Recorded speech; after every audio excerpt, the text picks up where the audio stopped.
Welcome to the Quillette podcast. I'm your host, Jonathan Kay, a senior editor at Quillette. Quillette is where free thought lives. We are an independent grassroots platform for heterodox ideas and fearless commentary. If you'd like to support the podcast, you can do so by going to quillette.com and becoming a paid subscriber. This subscription will also give you access to all our articles and early access to Quillette social events. Hi, I'm Toby Young, one of Quillette's London-based editors. In November 2017, Nigel Biggar, Regius Professor of Moral and Pastoral Theology at Oxford, wrote an article for The Times in which he defended Bruce Gilley, a professor of political science at Portland State, for writing an essay calling for a reappraisal of the West's colonial past.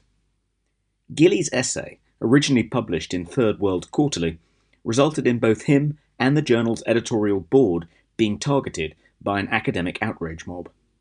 The editor was threatened with violence, 15 members of the board resigned, and eventually Third World Quarterly withdrew the essay.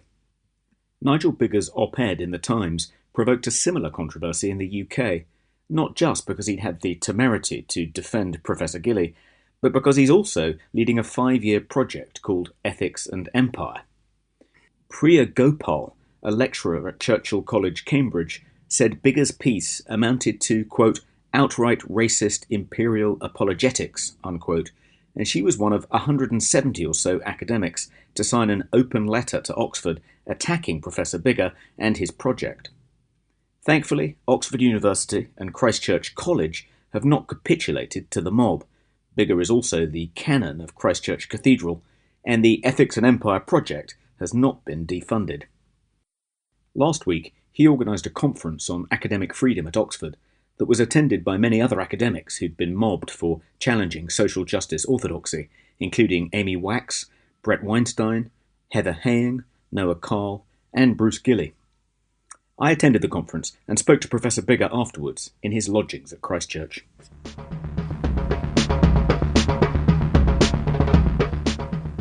So, Nigel, tell me about the conference you've just organised.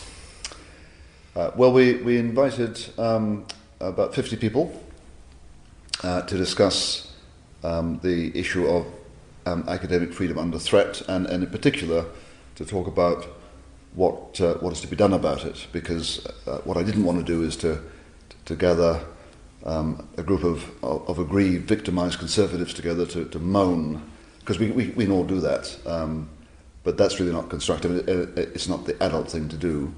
So I wanted us to gather together, by all means, to draw from our experience and to tell our stories, but to analyse what the different problems are in terms of a threat to freedom of speech, and then to think constructively about what we should do about them. So we had speakers drawn from the UK, from South Africa, from the States, and from Canada, and therefore we managed to get an international perspective on the different kinds of problems.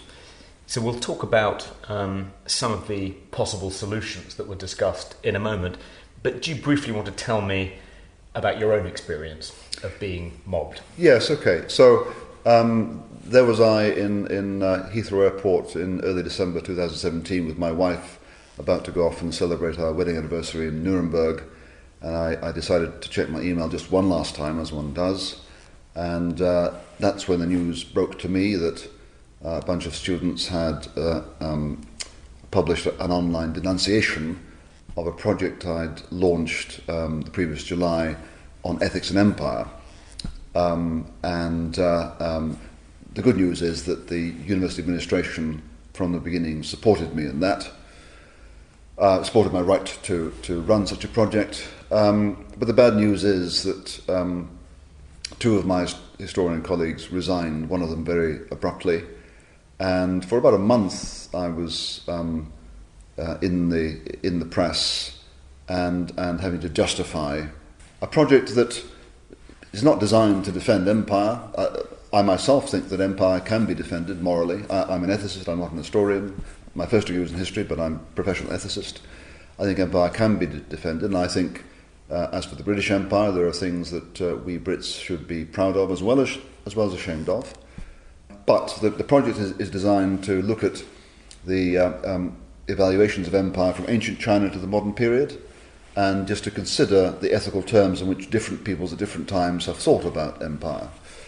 But most of my critics seem to think that the project is all about justifying empire, which is not. But then one thing I discovered about my critics is that they don't listen much. And why did it take them that amount of time to become alerted to your project? First of all, I published an article in the Times in late November arguing in favour of the idea that British Empire is something, as I've said, for which Britons have reason to be proud as well as ashamed. But then a few days later I finally got around to posting online a description of the Ethics and Empire project, which, as I said, began the previous July. And I think the combination of those two things alerted some students to my wickedness. And it was only 3 days later the first online denunciation went up. And that was then followed within a week by two more online denunciations, one by 58 Oxford colleagues here at Oxford, where I teach, and then a couple of days later by about 200 academics worldwide. And particularly the last letter was clearly designed to have this university terminate my project, because the letter was not addressed to me, it was addressed to my university, and it was clearly concerned about the support given by the university to the project. So it was a repressive letter.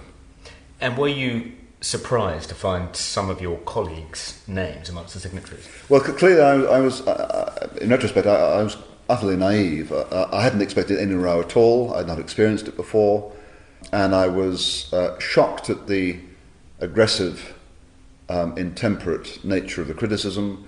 And yes, I was frankly unnerved that 58 colleagues should have ganged up to make a very public denunciation.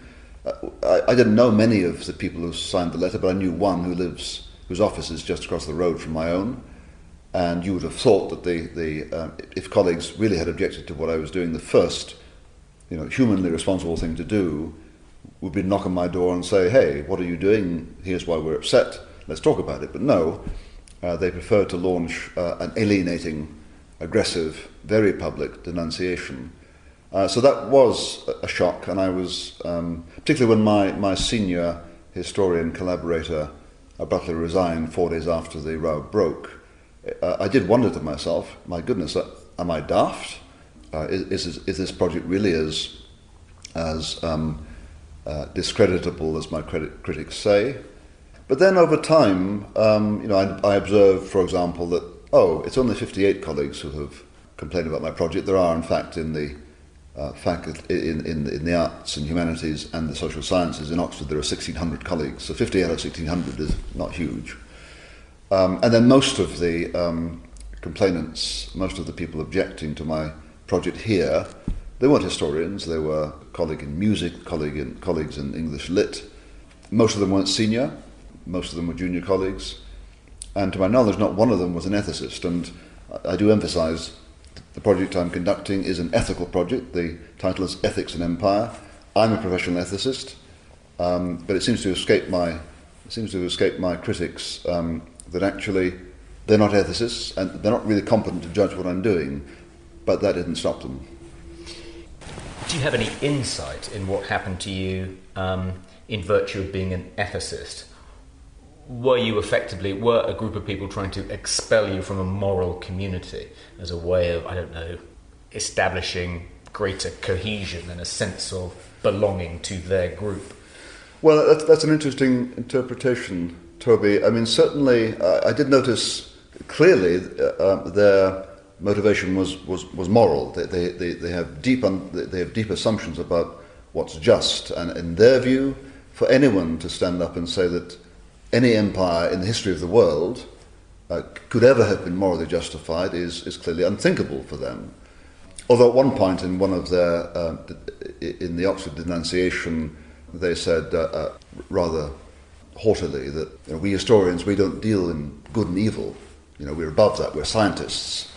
But the whole of their critique was rife with moral indignation. But of course, being historians or being people trained in English Lit, they didn't have the self-awareness and the critical apparatus to be aware of their moral assumptions and how questionable they are, whereas I, as a trained ethicist, that's my job. So there's a strange disjunction between their moral passion and their pretense to being scientifically neutral. Yes, I mean, one of the chief instigators of the third online denunciation, the one that was signed by about 200 colleagues worldwide. This was Dr. Priya Gopal at Churchill College, Cambridge. This whole campaign began, I think, with a tweet she sent out in the middle of December, and I have it on record, where in response to my project, she tweets, "Oh my God, this is serious shit. We must shut this down," the last three words being in capital letters. And what in retrospect occurred to me is that email displays a deep degree of anxiety. This is serious shit. So here am I, a moral theologian, an ethicist, and my historian colleague, wanting to explore the ways in which people have evaluated empire from ancient China to the modern period, and this is a serious threat? Really? On the one hand, there was the appearance of power, 58 and then 200 colleagues worldwide ganging up against me, which was unnerving. But underneath, I detected a deep anxiety that I really was a major threat to them. But one of the things I've learnt, Toby, through this row is the discrepancy between appearance and reality, and how these mobs, which spring up suddenly and are unnerving, appear to have a predominance and an authority that on further reflection they just don't have. So oddly, through all this trial, I've emerged 18 months later a hell of a lot more confident in what I'm doing, and I've looked at what the opposition has to say, I've looked at their behaviour, and I'm deeply unimpressed. And what's more, the project which did suffer damage, as I said, 2 historian colleagues resigned. The good news is we now have 4 new historians who've signed up, and whereas before we only had 2 white Anglo-Saxon historians, we now have 4 historians, one of which is Anglo-Saxon white. The other 3 there are 2 British Indians and 1 British Iranian. So the other thing I learnt was that the grandchildren or the children of the subjects of empire don't also think the same thing. Many of them agree with me, not with my critics. One of the discussion points in the conference was, should we respond in kind when we're attacked in this manner, or should we try and be more gentlemanly and conduct ourselves properly in a way we would want them to conduct themselves? Yes. Did you struggle with that yourself? Were you at any point tempted to respond in kind? I know you're due to review Dr. Gopal's book for the time. Were you able to resist the impulse to avenge yourself? Yeah, well, I certainly got very upset and very angry because I'm not a politician. I'm not used to being misrepresented every day, and I live in a world where I thought, the basic norms are that in the academic world, and certainly in a place with a reputation like Oxford or Cambridge, that you and I may disagree fiercely over something, but there are certain norms we abide by. We abide by the rules of reason and of logic, and we don't indulge in misrepresentation and sleights of hand and provocative, gratuitous insult. So I was completely taken aback by that, and I lost several nights' sleep, partly being hurt by what was said, but also trying to figure out how you respond to this in a responsible, rational fashion. And I tried initially, because I wrote 3 responses. And you've tried to engage individually with some of the signatories. I did. And what I found was that they weren't interested in what I had to say. And because it's only worth engaging with someone who, when you say something, they take what you say and they tell you, well, I agree with that, but I don't agree with the other, and here's why I don't agree with you. Then you can have a kind of a progressive conversation, and you learn, and you give reasons, and you take them, and you yield where you have to, and you stand where you feel you ought to. That's fine. But here I had a bunch of critics who, when I responded, made no comment whatsoever. Generally, Oxford has behaved well when faced with these sorts of tests. Yes. Cambridge, less well. Yes. You wrote about the decision by the Divinity faculty of Cambridge to first invite and then disinvite Jordan Peterson to give a series of lectures this autumn.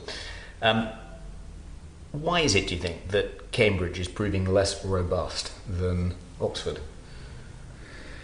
That's a very good question, and I wish I knew a thorough answer to it. So what I say is informed speculation. I think, as you'll know, the quality of leadership at the top does really shape the quality of the institution.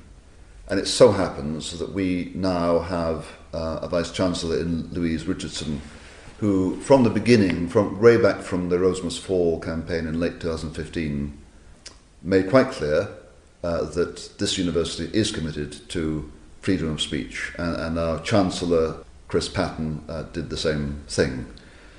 I don't know Stephen Toope, who's the VC of Cambridge, but he's clearly a different kind of man. And it may well be that Cambridge has behaved the way it has, partly, not only, but partly because of the quality of the man, in this case, at the top. But the other thing is that although Oxford University has been reassuringly robust at the top, so when my particular row broke, as I said, the university at the beginning was on the front foot in defending my right to do what I had chosen to do in terms of the Ethics and Empire project. That's great, and that's really important, but it doesn't stop middle managers further down making poor decisions. It doesn't stop political criteria from being applied in making appointments or admissions. And I certainly know, I first-hand testimony from one graduate student who applied to enter a program in our Faculty of History, who was told explicitly by the professor, the Don, interviewing him, that his political views were not welcome. I know that. Now, I haven't tested the testimony, but I have no reason to suppose that I was lied to. So the point here is that declarations of support for academic freedom at the top are really important, but they're not enough, because there are subtle forms of illegitimate discrimination, pressure, intimidation further down. And my sense is at Cambridge, the origin of the mishandling of the Jordan Peterson case lay in the Divinity School, because they were the ones who issued the invitation, they were the ones who retracted it. And it wasn't till a week later that Stephen Toope, the VC, actually made his statement. So I suspect it was middle management that made the mistakes. And the truth is, certainly in this university and in Cambridge, our faculties are run by academics, and we like to keep academic control of these departments of the university, which is all well and fine, because there's some hope, therefore, that the principles upon which faculties will be governed will be academic principles, not, let's say, business principles. That's fine. But academics are not trained administrators. They're not trained in handling the media, and they're not trained really to exercise the diplomatic and political skills you need to exercise to run an institution. They're amateurs. So it's not entirely surprising that some colleagues who find themselves in charge of faculty make really stupid mistakes. What's dispiriting is, I mean, I as you know, I published an article dissecting exactly why Cambridge's rescinding of its offer of a fellowship to Jordan Peterson was unjustified. And I ended the article saying, I regret saying this because when I talk about Cambridge, I'm talking about friends and colleagues. So I have no animus, I have no axe to grind against Cambridge. But what's dispiriting is, I go to the trouble to explain why their reasoning was inadequate, why their behaviour was unjustified. And what's the response? Nothing. Silence. And now, I understand. I called them out in public. For them to admit fault in public is embarrassing. But if you have moral integrity, then you ought to have the strength to admit fault and row back. That would be real leadership. But we don't see real leaders often in these positions. We see people who are by nature managers, in the sense that all they really care about is taking the path of least resistance and trying to avoid as much fuss as possible, and they reckon that if they just keep quiet, eventually the storm will blow over, which is perhaps canny. It's not very brave. Cambridge's decision to investigate its own history of involvement with the slave trade. Yes. Do you think that is part of the same general pattern, and that they were, in effect, giving into pressure from the same kinds of academics that pressured the divinity faculty to rescind its invitation to Jordan Peterson? Or is that a more innocent? No, I think it is related. One of the characteristics of the current mood, certainly among some students, and I don't think that it's a majority actually, some students and some dons, but it's a prevailing mood.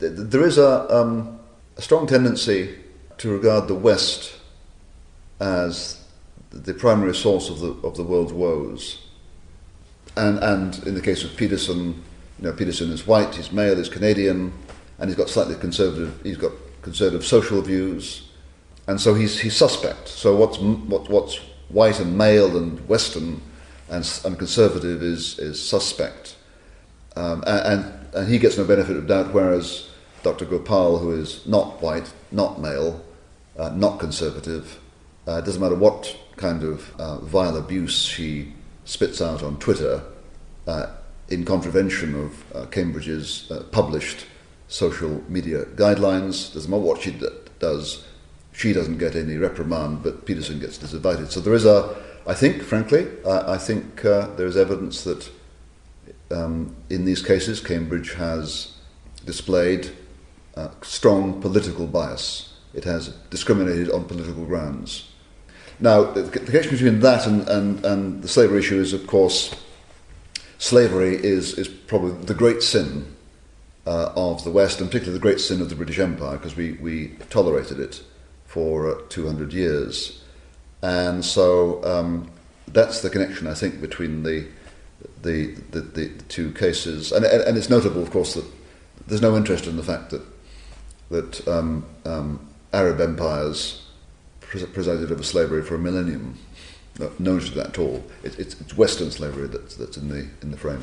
Could a possible connection be that part of what drove the campaign to defenestrate Jordan Peterson was the disgust instinct? And the claim was that because he had stood next to someone, albeit briefly, yes, wearing a T-shirt proclaiming yes, that he was a proud Islamophobe, that yes, he was contaminated by his proximity to yes, this toxic person, and that if he'd been allowed to come to Cambridge as a member of the divinity faculty, as a visiting fellow, he would contaminate Cambridge. Similarly, what they want to do is investigate the extent to which Cambridge has been contaminated by its involvement with the slave trade, and do something to then expiate its guilt and atone for that sin as a kind of way of expelling what it is that's disgusting them. Well, I think that's a really astute way of putting it, and you're quite right to try and understand what's been going on really at a kind of visceral level. I mean, I tend to think, I tend to be rational, but a lot of this is quite visceral. And on the one hand, and I say to my students, it's really important to care about things. I'm an ethicist. I believe there really are values, and I think there are things that are right and wrong, and it's important to be personally invested in these things. Academic studies shouldn't be a kind of white coat clinical scientific hobby. at least not in the arts and sciences. We are dealing with things that are really important for human existence, human flourishing. So passion should be involved. I don't believe that academic study in the arts and humanities, or even the social sciences, should pretend to be disinterested. So, I approve of passion and engagement and personal engagement, but we all know that passions are dangerous. We're all tempted to let anger and hatred and disgust just run away with ourselves. And it can be enormously destructive and lead to all sorts of conflict.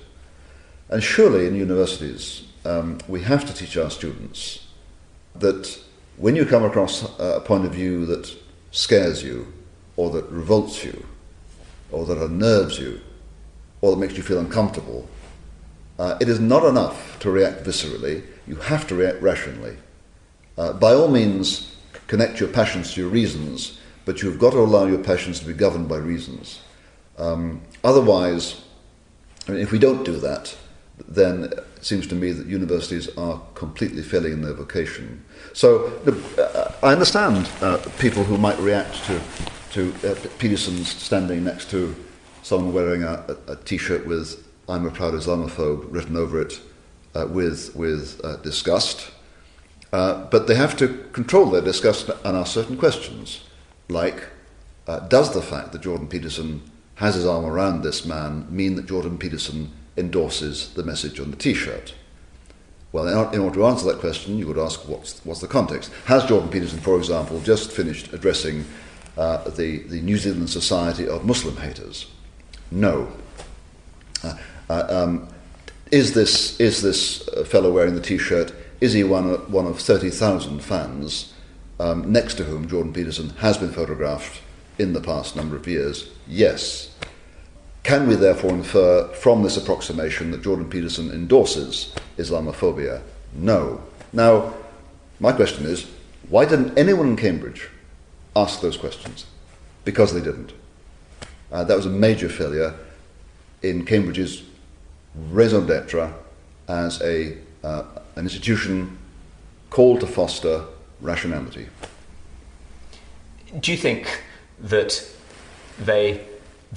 Jordan Peterson's opponents allowed themselves to be dictated to by their disgust is in part because they don't believe that reason can provide you with kind of overall moral guidance. They're sceptical about the values of the Enlightenment more generally, and don't think that reason, rationality, logic, or at least they're selective about it, but deep down, if pressed, they take a kind of very sceptical view. I think it's all about power, and it's perfectly appropriate for us to respond in this way and try and conjure up these feelings in other people, because it will advance our cause and hinder our opponent's cause. Yes. Just before I get on to that, it just occurred to me that this worry about contagion also portrays an anxiety, doesn't it? That if we allow this person among us, we're going to become infected. We can't resist it. So again, the theme of anxiety and insecurity comes up again. So my view is, any kind of robust liberal would say, Jordan Peterson may well have views that we don't like and we think are dangerous, but are we not capable of resisting them rationally? So there is that strange lack of self-confidence. And often it's the way that anxiety is expressed is a concern for other, more vulnerable people than themselves. Yes. So they appoint themselves the custodians of the mental well-being and moral welfare of vulnerable groups who, if exposed to Jordan Peterson's ideas, may become distressed or anxious. It may inhibit them about contributing to public debate. But actually the survey evidence is that minorities are incredibly every bit as robust and able to cope with challenge and conflict as Of course. Various white, guilty, liberal protectors. Yes, and at serious universities like Oxford and Cambridge, I mean, if we don't teach kids how to handle points of view that worry them or make them anxious, I mean, I'm a Christian. In my career, I've read all sorts of things written by atheists that shake me to the existential core. Now, should I have been protected from that? Of course not.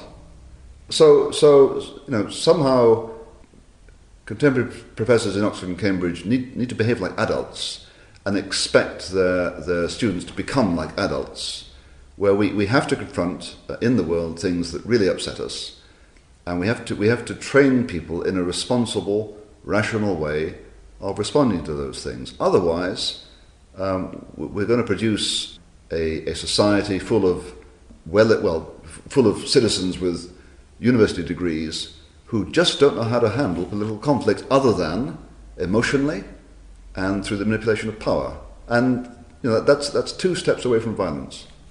But going back to your thing about there actually being an emotional one, lacking confidence in being able to give reasons for a moral point of view, I think that is something to do with it.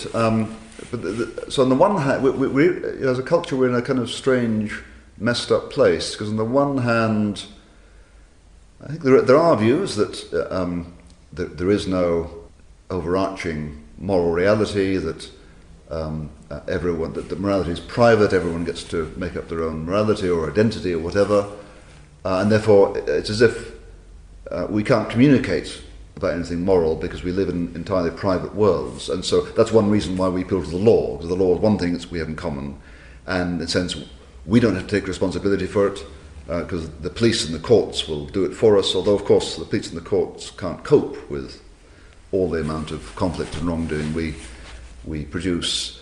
But we kind of outsourced the kind of moral discipline of our society to someone else.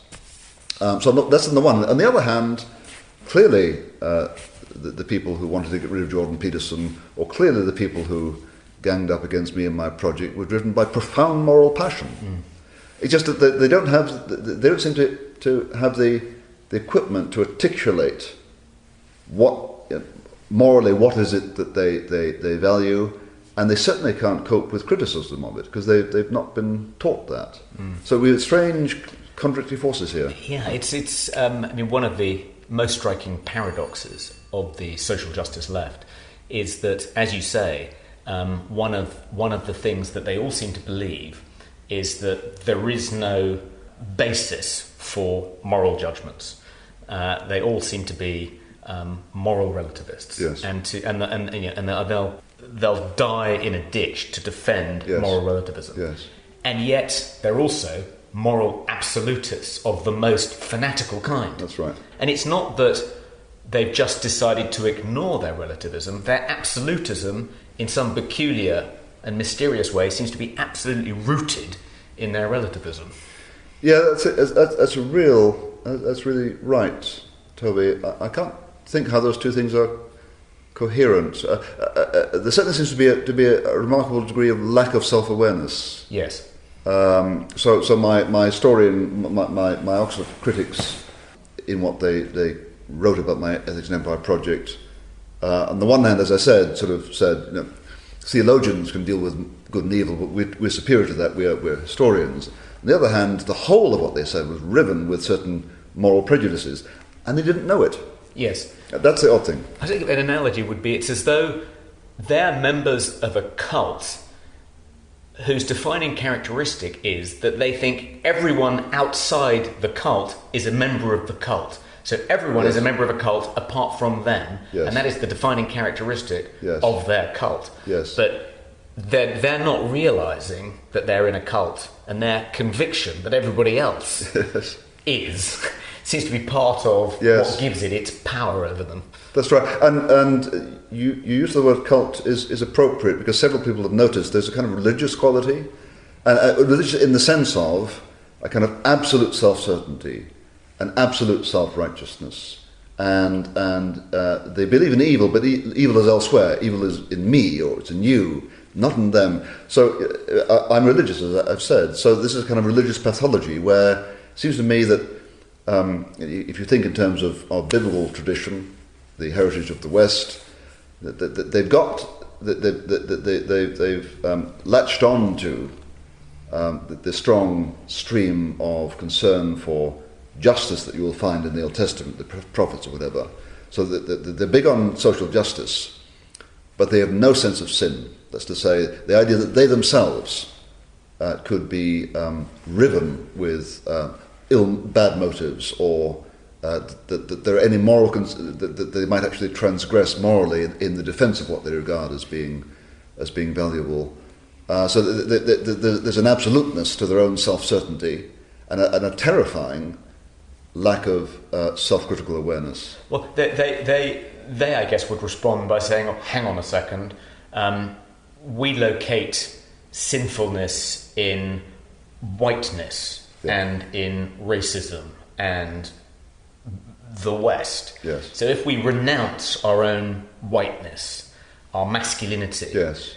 if we acknowledge our racism and denounce it, then that's their way of being self-critical and self-aware. But there is always something rather insincere about that self-flagellation. It feels ritualistic rather than sincerely felt. No, I think you're right. So I have to qualify what I said. That's right. There's an element of self-purging there. But since I'm white, but I don't feel the need to do that. So the question is, why do they feel the need? Why do they feel the need to do that? It's oddly a very impersonal kind of sin, isn't it? They're not saying, I have sinned. No. They're saying, in virtue of being a member of this particular identity group, I'm a sinner. So it doesn't cost them very much to acknowledge that sin. Okay, so this is an easy self-purging. Yes, because they're not personally responsible. No. And in fact, by distancing themselves from the evil West, they purify themselves. So they are pure, in fact. It is quite complicated, isn't it? I think you're absolutely right about the cult having certain things in common with Christianity. But one of the things it's forgotten to take from Christianity is the ability to forgive other sinners. Heavens above, yes. There doesn't seem to be any mechanism in the social justice church for allowing people who've been identified, like you, for instance, like me, as sinners to expiate that sin, to atone for it, and to be readmitted into the moral community once cleansed. Once you've been expelled, that's it. There's no way back, and that feels quite dangerous. It feels terrifying. Well, I mean, as you're talking, I'm thinking of the student Red Guard in China during the Cultural Revolution. Absolutely. I've just read The Cowshed, which is a first-person account by a Chinese professor about being targeted during the Cultural Revolution and having to go through struggle session after struggle session. Yeah. I was just wondering, in the current case, would not full, unqualified public recantation and confession save you, or would they still damn you? Well, I think in almost every case, when people have responded to mobbings of this nature by apologising and pleading for forgiveness, that has simply emboldened the mob. Yes. The mob's bloodlust then increases, and they want to rip the person limb from limb. So it really is merciless. It's merciless. Yes. Yes, interesting. So yes, I mean, the idea that I might be mistaken is a perfectly familiar one, and I frequently have been. It doesn't bother me at all. So I do find their on the surface, their self-certainty quite odd, completely implausible, and possibly quite brittle, because as I said, underneath there's this hint of anxiety. And the force, the exaggerated aggression, is an overreaction. So these are people, in a sense, who are not entirely in control, and that they're actually very nervous. So again, the illusion of power, or the appearance of power, does appear to me to be more of an illusion. But you're quite right. There's a certain pathologically religious quality to their behaviour, and it seems as if no amount of reasoning or citation of facts has much impact on them, which is why I think I don't know what to do to save their souls, except when necessary, just keep telling the truth to them, and maybe the penny will drop eventually. More important is for people like me to address ourselves to the wider public, who may not know which side they belong to, but are usually horrified by the behaviour of some of our academic colleagues. So let's talk about some of the solutions discussed at the conference. One of the things we discussed was the possibility of creating something like the National Association of Scholars, which Bruce Gilley, who was at the conference, Yes. Is a member of, and said had been very helpful when Yes. he found himself being targeted by a mob for very similar reasons Yes. to you. And there were some people at the conference, like Noah Carl, lost their jobs as a Yes. result of being mobbed.